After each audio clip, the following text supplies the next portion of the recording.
All right, let's not waste time because this is obviously either going to go a bit over time or I'm not gonna have enough time. You've seen what's written on the screen, and it's the question for today is in fact the Amazing Digital Circus bad, or was it just ruined by the fans? And I have a little soliloquy here prepared, and I'll just read off of that, just because we're pressed for time. Basically, the Amazing Digital Circus is, to me, an incredibly difficult show to talk about. I wanted, for the sake of this show's engagement statistics above anything else, to goddamn hate it. I really wanted to hate it. I wanted to despise the show. I wanted there to be nothing good to talk about it. I want to stand here talking about how it's cringe, how it panders to this very specific internet gremlin type that is so easy to milk views and purchases off from, and how it just completely misses the mark. And although it is cringe, well, I don't know that I can say that it's bad. 90% of the jokes are lame. And I laughed maybe 2-3 times throughout the entire show. And yeah, the voice actors sounds like they got this job because they had, and I quote, "I do voice acting: 3" on their Discord bio. And yeah, every 5 minutes, some character had what myself and the group of people I watched the show with coined as this hyper-realistic panic attack, which is a term that goes around there, but it really feels like they were trying to make that sort of moment to pander to a certain sort of audience. And it was really too much at certain times. With all this said, I don't know that I can say it's a bad show. Fricka, you watched the show with me, or part watched it, I suppose, is sort of the word. You were mostly doing other things, but you had the show open and you had the audio, right? And you were looking at the screen. Yes. And I want your opinion on it before I go into my opinion. I'm really not very pleased with the show because you started watching the final episode. And I missed the horses on War of Rights. I missed the test they were doing on the War of Rights of the horses. And we didn't get the opportunity to do that because you wanted to watch the final episode of the Amazing Digital Circus, and I forgot. It was 1:30 a.m. when I realized, oh no, I missed the horses. And I really wanted to ride the horses. It looks very cool. Yeah, but aside from the horses on War of Rights, what exactly did you not enjoy in the show? Because from what I got, you're not really a big fan. Shovel time. I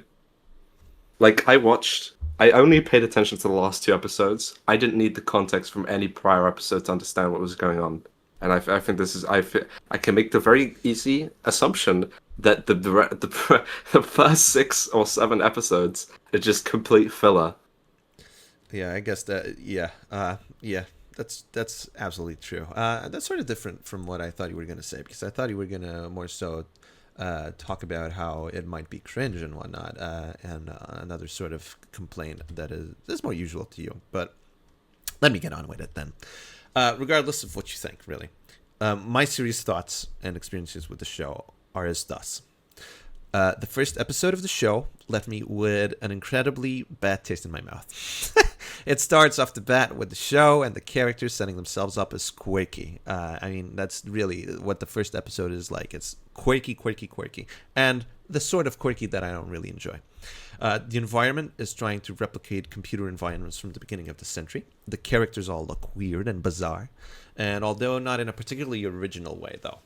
And the main character immediately starts breaking down too, which is another thing I don't really quite enjoy. I mean, we've barely met this character, and it literally is her introduction is that she immediately breaks down into a sort of manic attack, which is understandable on her situation, but it's so immediate. The characters and the respective archetypes, an obvious nod to the "I have no mouth and I want to scream" short story that is so famous in the United States, are set up nicely. Pomni is standing in for the viewer, trying to adjust to the world. Jax is our Bugs Bunny-style jerk character. Ragatha is the character that is overly nice and that's sort of, oh my good lord, what are you doing? Anyway, Kinger is the kooky, crazy one. Zubul is our jaded, serious one. Gangle is the sad, depressed one. And Cain, named after the biblical character for some goddamn reason, is the ruling AI of the world. Alongside that, the plot is also set up well enough in the first episode. The characters are stuck in this digital world and want to escape, really. Above all, where are you looking? Sorry about it. Continue. All right. Yeah, these characters are stuck in this digital world and want to escape. And what do we proceed to do with this plot point? As you said, absolutely nothing. Until its last episodes, the show does not really concern itself with this question, even though it is supposedly the main drive and objective of these characters, which is a jarring thing to do.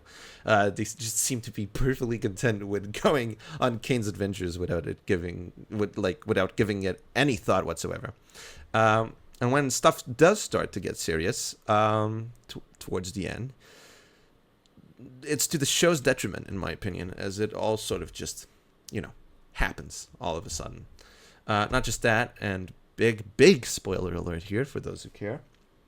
It turns out that our human characters are, in fact, actually not even human at all. They're brain scans of people who have been free and roaming the world this whole time. And when this reveal is made, I couldn't help but suddenly lose all interest in the consequences to these characters' fates. Yeah, they have consciousness, but they're computer programs. They can't escape the world, and because they were never really stuck there.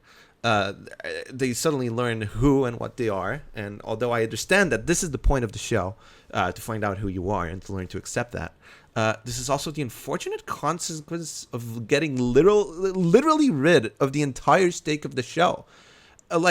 Suddenly, this conclusion to the show gets rid of the stakes, and it doesn't solve them. It just gets rid of them. So instead of it being, oh, they're stuck in here forever in torment, or, oh, they can escape, it's just oh, it wasn't really a problem in the beginning. Which is almost this is what I compared it to at the time, a Super Mario Bros. 2 ending type of situation. Why? What does this mean? Could you please look down? This is really, oh, thank you. No, not down, at me. I don't know.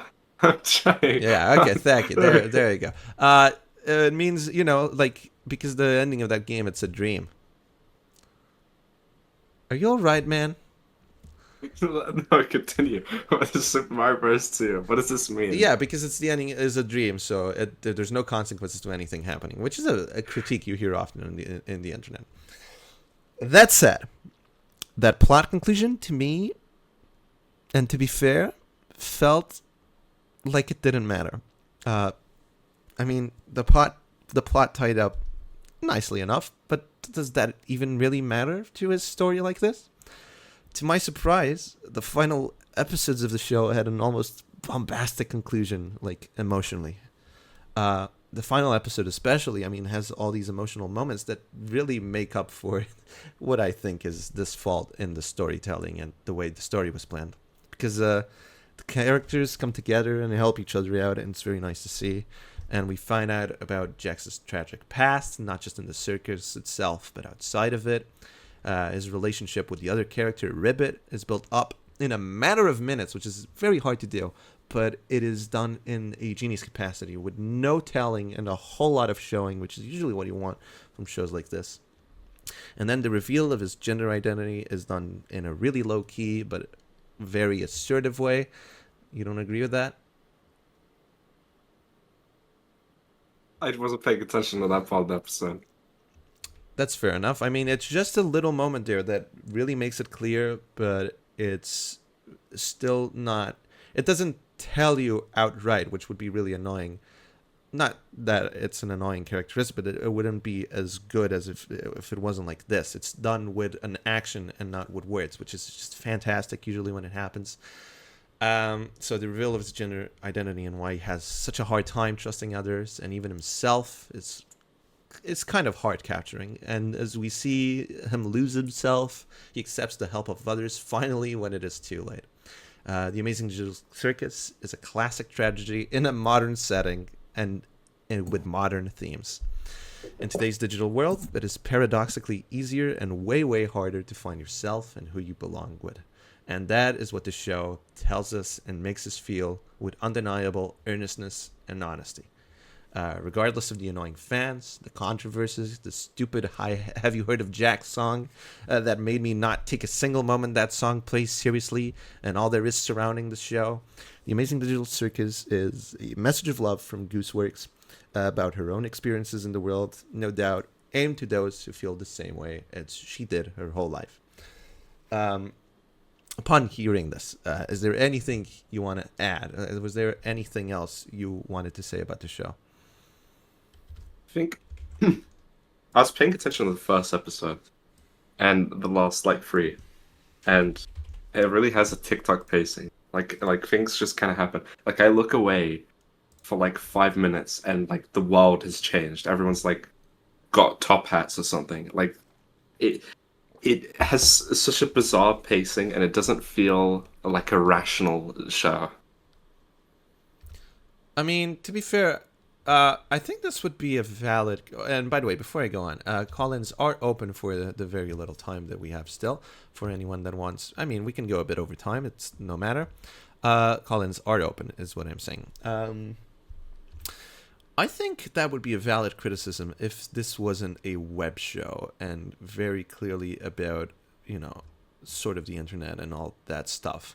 And I know what you mean about the world because it's essentially a Monster of the Week episode, a Monster of the Week show. I mean, it tends to do that. Well, every episode something is going to be different, and because it's in this wiki wacky world, everything's different all the time because the circus itself looks very different. And I agree that that could be bad. I think my actual problem with environments is that they always felt a bit too empty.